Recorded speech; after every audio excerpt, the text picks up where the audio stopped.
त्वा गणपतिं हवामहे कविं कवीनामुपमश्रवस्तमम् ज्येष्ठराजं ब्रह्मणां ब्रह्मणस्पत नः शृण्वन्नोतिभिश्चेदसादनम् वक्रतुण्ड महाकाय कोटिसूर्यसमप्रभ निर्विघ्नं कुरु मे देव सर्वकार्येषु सर्वदा कलशार्चनम् कलशस्य मुखे विष्णुः कंठे रुद्रसमाश्रितः मूले तत्र स्थितो ब्रह्मा मध्ये मातृगणाः सुताः गुक्षौ तु सागरा सर्वे सप्तद्वीपावसुन्धरा ऋग्वेदथं यजुर्वेदः सामवेदो अथर्वणः अंगेश्च सहिताः सर्वे कलशन्तु समाश्रिताः अत्र गायत्री सावित्री शान्ति पुष्टिकरी तथा आयं दुदेव पूजार्थं दुरितक्षकारकाः सर्वे समुद्राः सरिततीर्थानि जलदानदाः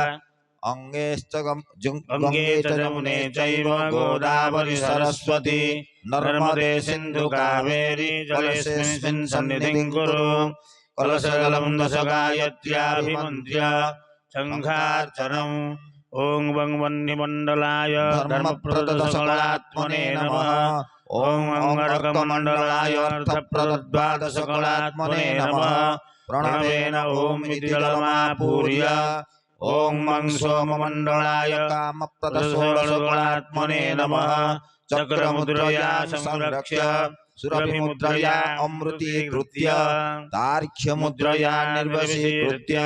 शंखमुद्रां प्रदर्श्य ओं पंपाञ्चजन्याय विद्महे पद्मगर्भाय धीमहि तन्नः शंखः प्रचोदयात् शंखतीर्थं कलशोदके किञ्चिन्निक्षिप्य पूजोपकरणं सम्प्रोक्ष्य देवस्य मूर्ध्नि त्रिः प्रोक्ष्य आत्मानं प्रोक्ष्य पुनः शंखे शंखमध्ये स्थितं तोयं रामितं केशवोपरि अंगलग्नं मनुष्याणां ब्रह्महत्यायुतं दहेत् पुनः शंखे जले पूरयित्वा देवस्य दक्षिणदिग्भागे स्थापयेत् इति शंखपूजा अथात्मार्जनम्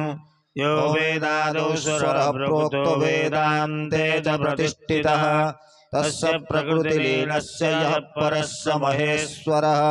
तस्याशिखाया मध्ये परमात्मा व्यवस्थितः स ब्रह्म स शिवस्य हरिश्चेन्द्रसोऽक्षरः परमः स्वराट् ओं मतलाय नमः ओं वितलाय नमः ओं सुतलाय नमः ओं तलातलाय नमः ओं रसातलाय नमः ओं महातलाय नमः ओं पातालाय नमः ओं भूर्लोकाय नमः ओं भुवर्लोकाय नमः ओं स्वर्लोकाय नमः ओं महर्लोकाय नमः ओं जनर्लोकाय नमः ओं तपर्लोकाय नमः ओं सत्यर्लोकाय नमः ओं चतुर्दशभुवनाधीश्वराय नमः उत्तरतः चण्डेश्वराय नमः इति विसर्जयेत् इत्यात्मार्चनम् अथ मण्डपार्चनम् ओं यक्षेभ्यो नमः ओं रक्षोभ्यो नमः ओं अप्सरेभ्यो नमः ओं गन्धर्वेभ्यो नमः ओं किन्नरेभ्यो नमः ओं गोभ्यो नमः ओं देवमातृभ्यो नमः ओं मण्डपाष्टदेवताभ्यो नमः जलगन्धादि उपचार पूजां समर्पयामि इति मण्डपार्चनम् अथ द्वारपाल पूजां करिष्ये पूर्वद्वारे ओं द्वारस्यै नमः धात्रे नमः विधात्रे नमः दक्षिणद्वारे ओं द्वारस्यै नमः चण्डाय नमः प्रचण्डाय नमः पश्चिमद्वारे ओं द्वारस्यै नमः